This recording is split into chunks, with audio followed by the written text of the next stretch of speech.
देखिए क्लास 10 में एक डाउट आया है बच्चे का, ठीक है, यस ओके दिख रहा है, चलो cos 90 minus theta into sec 90 minus theta into tan theta whole divided by cos sec 90 minus theta into sin 90 minus theta into cot 90 minus theta plus tan 90 minus theta, ये bracket में होना चाहिए, divided by cot theta. इसको evaluate करना है ना कि इसका वैल्यू निकालना है। तो इसके लिए आप सभी बच्चों को पहले तो कुछ फॉर्मूले याद होने चाहिए जो आपको क्लास 10th में पढ़ाए गए, मेरे ख्याल से सबको पता होगा। क्या? sin 90 minus theta, sin 90 minus theta होता है cos थीटा, याद रखिएगा। और इसी तरीके से cos 90 माइनस थीटा क्या होता है आपका? sin थीटा, ठीक है। फिर इसी तरीके से tan 90 माइनस थीटा होता है आपका क्या? tan 90 माइनस थीटा होता है आपका cot थीटा, और cot 90 माइनस थीटा होता है आपका क्या? tan थीटा, ठीक है ना। इसी तरीके से होता है आपका sec 90 माइनस थीटा, ये होता है आपका क्या? cosec थीटा, और इसी तरीके से cosec 90 minus theta is equals to sec theta. ये सारे फॉर्मूले आपको आने चाहिए। अब चलिए इवेलुएट करते हैं। देखिए क्वेश्चन दिया हुआ है cos 90 माइनस थीटा, ये cos 90 माइनस थीटा कितना हो जाएगा? sin theta. वहाँ से आप देख सकते हो cos 90 माइनस थीटा की जगह आप sin थीटा लिख सकते हो, इंटू sec 90 माइनस थीटा क्या होता है आपका? cosec थीटा, यानी कि यहाँ हो जाएगा आपके पास क्या?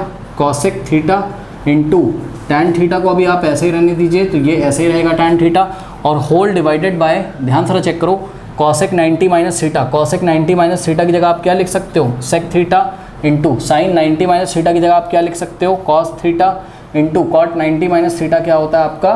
tan theta. और फिर ये वाला प्लस लगा है, इसको ऐसे ही हम लगा देंगे, ठीक है।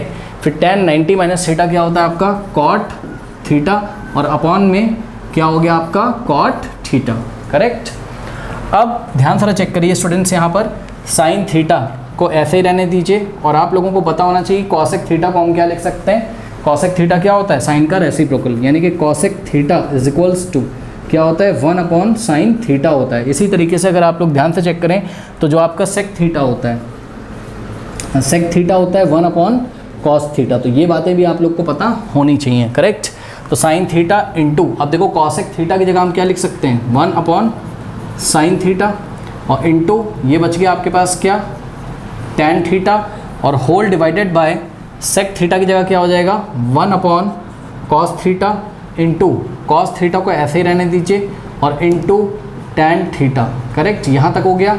और प्लस अब आप ध्यान से चेक करें स्टूडेंट्स, अगर ऊपर भी 5 होता नीचे भी, तो 5 से 5 कट जाता, ठीक उसी तरीके से ऊपर भी cot थीटा है नीचे भी, तो ये cot से cot कट जाएगा, कितना बचेगा भाई? चेक करो ना, अगर 5 अपॉन 5 होता तो कट जाता क्या था? 1। इसी तरीके से cot से cot कटेगा, और यहाँ पर आ जाएगा आपके पास 1।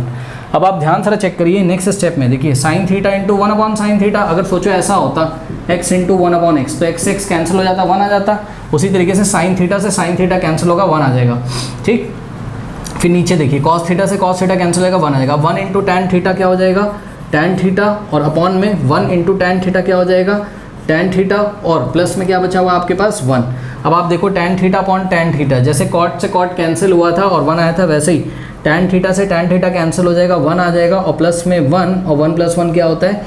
2। तो इस फंक्शन की जो वैल्यू है वो 2 आ गई, ठीक है। अब एग्जाम में आपको क्वेश्चन कभी कभी करता है, ये सेम क्वेश्चन दे देगा और बोलेगा प्रूव दैट, पीटी मतलब prove that this function is equals to 2, ठीक है। तो इसका आंसर देखिए 2 ही आया है। तो आप LHS चलोगे तो आपका RHS आ जाएगा 2। इस तरीके से इस क्वेश्चन को करेंगे, ओके, कर लीजिए।